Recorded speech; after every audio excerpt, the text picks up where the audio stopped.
What's your sort of response to that libertarian, rather open borders or universal citizenship model?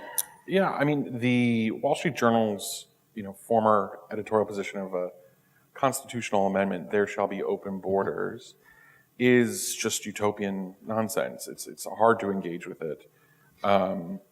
Immigrants have a great destination in America. They are accepted more quickly here than just about anywhere else, and integrated more quickly anywhere else. But they do so by being involved not just legally but socially. A total free-for-all would, of course, be selecting for immigrants almost exclusively from Mexico and Central America rather than from all over the world.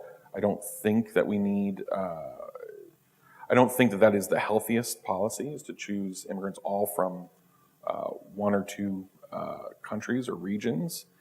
And again, I mean,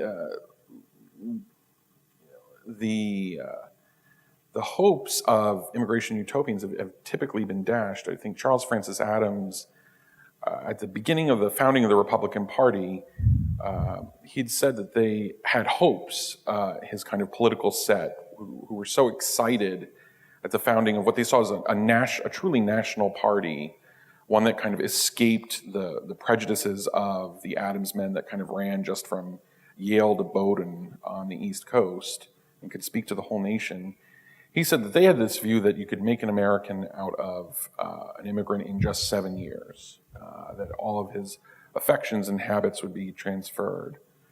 At the end of his life, around World War I, he gave a speech saying, no, in fact, it usually takes about 3 generations for immigrants to fully assimilate into the country. I mean, and in effect, to fully become as available to both parties, to the contrary impulses and cultures that have creative tension with each other in the United States. So there has to be some limit to do it orderly. And frankly, because we don't also have the resources. America is per capita the richest country in the world. We have standards for what our hospital care should look like, what our schools should look like, and an inundation of tens of millions of immigrants a year, which is what I would expect with fully open borders, would cause us to have to sacrifice those standards of care almost immediately to meet the demands rushing in on us. And to do that, of course, you would have to abandon democratic wishes of the American people, who for almost 2 generations now, when you poll them, they poll for less immigration than we are currently getting. And what you've found is, as liberals concentrate their power in these non-state institutions and with state institutions, there's a tendency to resist that. And some people have called that, well, that's illiberal democracy, right? Like where you use democracy to smash the liberal institutions, the way Viktor Orban is doing in Hungary. You kind of break up university programs that are scaled against the people in the state. You work to limit the power of non-governmental organizations that are seen as handmaidens of liberalism, by which they mean progressivism. But I think one way to kind of reconcile this is, traditional republicanism. Our founders thought of themselves as republicans, and their idea of republicanism was partly that in a republic, unlike in a monarchy, you could tie the leadership class, the potential aristocrats and oligarchs, you could tie their interests back to the people. And at the same time, you could also elevate the people through this form of government, through Republican education, right? I mean, this goes all the way back to Plato and Aristotle. And I think that's kind of where my focus has kind of been on, is that Republican institutions can kind of tame our elites and their kind of libidinous desires for power and avarice. And they should also, Republican institutions should also elevate the mass of people, so that they're not just a kind of democratic mob. They are self-governing people. They have institutions that form them, uh, elevate their desires to desire something better, to desire something good for the common weal. And so I think that is kind of the key missing ingredient, and would answer a lot of the agonies that you see on one side or the other. Because, on one side you see of our political debates these days, and this tracks with populism and establishmentarianism, is the establishment is like crazy, is whining like, oh, that this a whole political party is against democracy, by which they mean liberalism. Right? They mean their privileges. And then you have a democratic mass of people saying, like, the institutions are all out to get us. We're living in a kind of fake government now, or at least that's the temptation to think that way.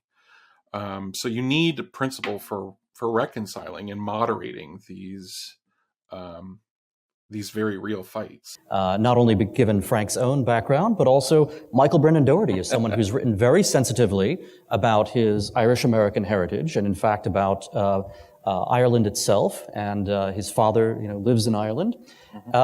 Michael, what are your thoughts on immigration and on, the very nature of sort of citizenship and what immigration means for it? Well, I wanted to build a little bit almost to the side of what some points Helen brought up, which is that there are almost two foundings of America, and we talk about one founding, the political founding. We talk about the founders, the framers of our Constitution, the heroes of our Revolutionary War. But there is another way to look at America, which is to look at Sir Thomas Smith, the first governor of the East India Tea Company, as a major influence on America. America was founded first as a commercial enterprise, almost exclusively. And one way of looking at the American story is this conflict between the commercial enterprise and the political enterprise of America. And on the commercial side, there has always been a category of exploitable labor that lacks the rights of citizenship. We've seen this in indentured servants. We later saw it most horribly and most shamefully in chattel slavery.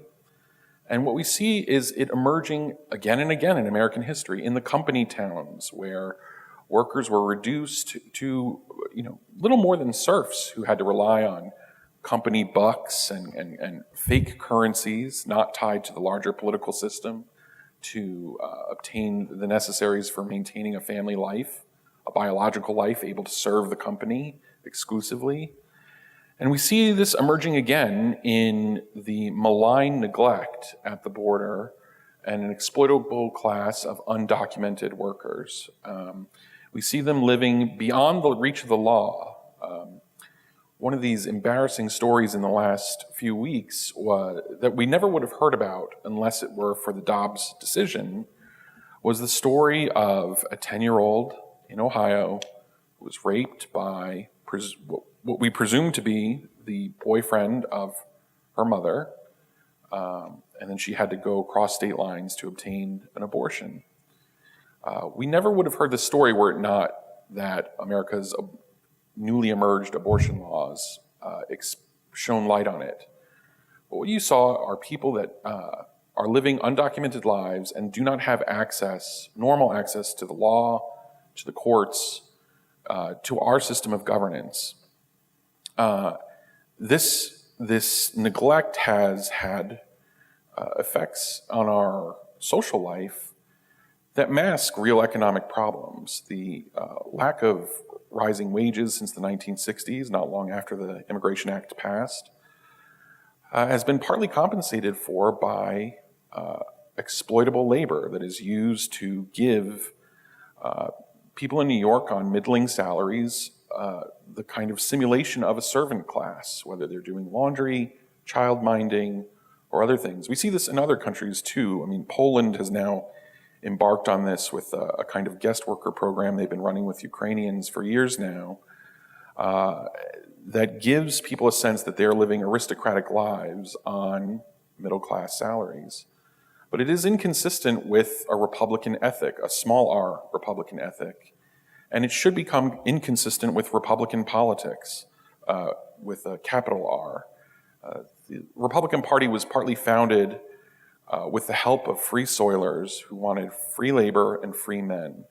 It is, they wanted one legal American labor pool where everyone could compete equally, where there was not a helot class that was brought in specifically to lower wages for everyone else or to advance certain industrial or corporate interests. We cannot maintain a democracy with such a class.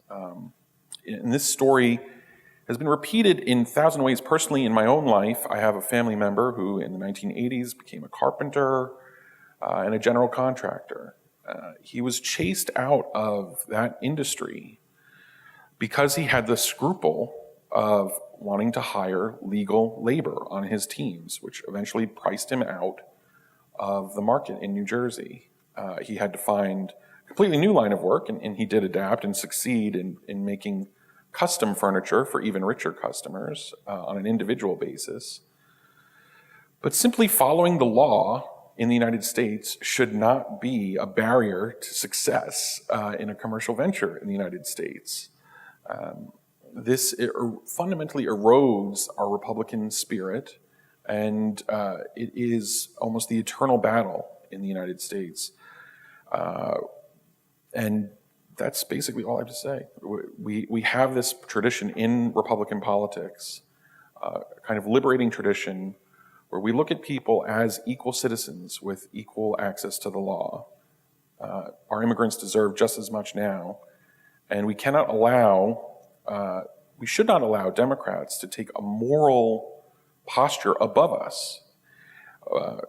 They basically say, well, we have to allow immigrants into the country, even illegally, because stopping them is in effect shoring up white supremacy.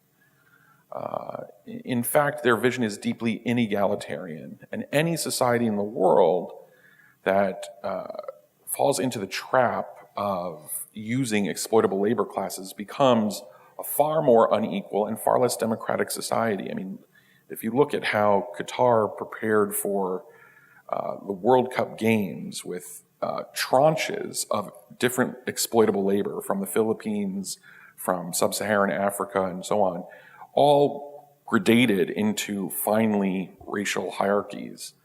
That is the alternative model to what the American model of free soil, free men, and free labor. It's a tradition the Republican Party desperately needs to recover for itself today. People that work with real things, that work with atoms, that work with the deliveries rather than deliverables, often have a different attitude toward political authority than people who are in a more professional class or come out of the educated elite. And that's increasingly reflected in our partisan difference, right? The Republicans are winning voters. Republicans and Democrats switched between who was winning more college graduates. It used to be Republicans won college graduates. Now Democrats overwhelmingly win college graduates. And I think that change is only going to continue to accelerate. And in fact, it's deranging our politics because it makes a lot of powerful institutions now, culturally and even in business, now feel like they are wholly owned by progressives and by the left, and that they team up with the Democratic Party, especially when it's in government power, and wield incredible power over the civic space, and can cancel you, whether you're a famous person who just happens to be an actress in a Disney Plus series and you have conservative politics, you'll be canceled. But of course, at the micro level, if you're just even a lower level professional, like you're a secretary, you could be canceled by HR, right? Like for saying the wrong thing.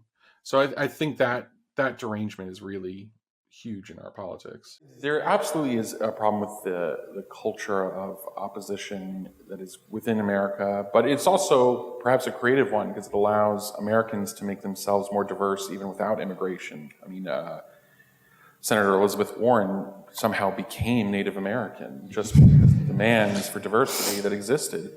But in fact, we laugh, but in fact, we are starting to see many students who normally would have conceived of themselves as white, searching for other ways to re-hyphenate their identity or to add themselves to this broader category of person of color, which really should be seen as the person of color identity is sort of as deracinated as white identity in a way, and it is a kind of shabby attempt to include new immigrants into the historic Black American experience, which would be otherwise inaccessible to them. It is providing just a little bit of power for some progressive politicians now, but I think it is a project that's doomed to failure.